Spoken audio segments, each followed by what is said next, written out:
So this morning I woke up and went to check out the latest on Apple's peak performance event, and apparently it was still going. And here's the part I started on. And it's up to 50% faster than Mac Pro with a 16-core Xeon processor. Oh man, why do you keep doing this, Apple?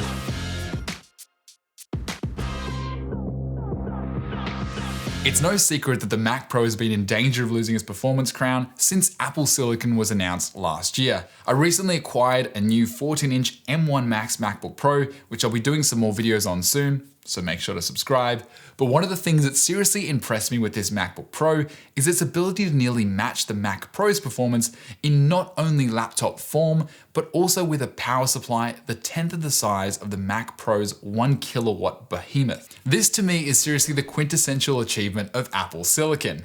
Amazing comparable performance to Intel's high-end chips with a fraction of the power consumption. But while power consumption is important overall for computers with a battery, once you get to the desktop world, you can really go all out. And that brings us to the Mac Studio, a supercharged Mac Mini claimed to be faster than the top-end Mac Pro, again in a fraction of the size. This looks like the perfect machine for creative professionals in music, video, and 3D working in both professional environments, but also at home too. Let's go through some specs first. It features Apple's 10-core M1 Max or their newly announced 20-core M1 Ultra chips, with the latter supporting up to 128 gigabytes of unified memory. And yes, that means Apple can technically tout that it features the same amount of graphics memory too, because that's shared with both the CPU and the GPU.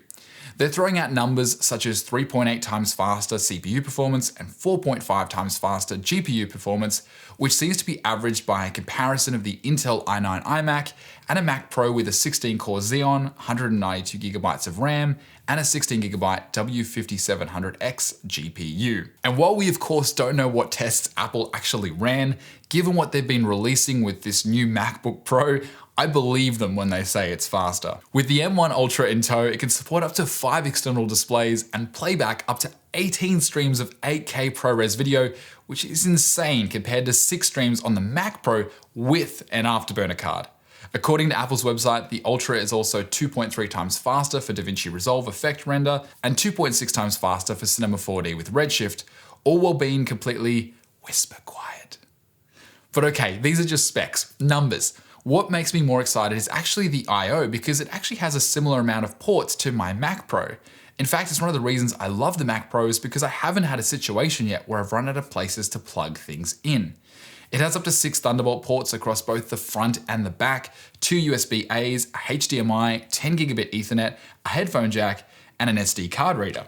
Now that last one is actually an upgrade from my Mac Pro. But Apple are also rolling out this computer with a 5K Mac Studio display, which also features 3 more USB-C ports on the rear. So if you go down this route, hopefully you'll have more than enough I/O to satisfy your needs. Lastly, a small one, but given its lower power consumption, it'll also use up to 1,000 kilowatt hours less energy over the course of a year compared to high-end desktop PCs.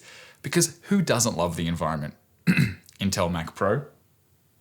So what are my thoughts on this new machine? I currently own a 16-core Mac Pro with a 5600X graphics card, and I built this setup behind me because I wanted a powerful system for video production. The reason I chose the Mac Pro is because I prefer to use Mac OS, and having all of this I/O and flexibility to upgrade it over time sounded appealing. But I haven't really done that. Still, at the time I purchased it nearly 2 years ago, it was the best option out there to satisfy those needs. And as with all these big purchases, they're treated like investments, and thankfully it has more than paid for itself over that time with client work. For most of my tasks, the Mac Pro is able to slice through them with ease, including thankfully producing these YouTube videos. I can of course still hit a ceiling though, especially when applying heavy noise reduction in DaVinci Resolve or using intensive plugins in Adobe After Effects, especially those that don't support the new multi-frame render option. According to Apple, some of these things might be faster on this studio, but I want to be clear, in most cases we're talking about seconds in difference, not minutes. And having said that, it's not the performance of the Mac Studio which immediately grabs me, because performance is one of those things that if you're not constantly maxing out your system, you should hopefully never notice it. It's only when your playback is choking up or your render is taking forever do you realize you need more power. No, it's the form factor which I love, because for the last 2 years I've been trying to work out how to move to a standing desk, But because the Mac Pro sits underneath it and all the cabling would need to be much longer, it's just a nightmare to even think about doing.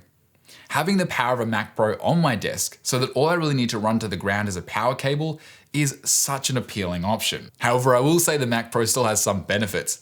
Being an Intel machine, it still has full compatibility with all of those older apps, which may not be able to run on Apple Silicon, which is becoming less common, I'll add. But it's also modular, as I mentioned, so you can continue to upgrade and change it over time. However, I can't imagine Apple will be making any new upgrades for this current generation. At the same time, the Mac Pro was always a specialized computer. I couldn't really recommend it to anyone unless you knew you needed it. It's seriously heavy, and I'm not sure how it didn't break my back getting it up the stairs. And whatever you do, just don't buy the wheels if you work in a slanted area. If it picks up enough speed, it could potentially kill someone. So would I upgrade my entire setup? Look, I'm not going to rule it out, but also upgrading for a standing desk seems a little extreme. I'd probably be better off investing in a more ergonomic chair first. Also, the Mac Pro resale value has most likely already plummeted at this new announcement, and it's still working just fine for me. I don't need to run 18 streams of 8K ProRes just yet. Actually, most of my clients still want HD. But the good news is it does cost much less than my Mac Pro did, which makes it more accessible to more people, and that's what gets me most excited. Also, as a sidebar, the Mac Studio isn't a Mac Pro replacement, just FYI. With just one more product to go, Mac Pro. But that is for another day. Interestingly enough, with this much performance and I/O, I'm not sure I need a Mac Pro going forward. The Mac Studio looks like a perfect option for so many who want this level of performance in such a small form factor. And if you're still looking at the Mac Pro, definitely do not buy a new one until the Apple Silicon one comes out.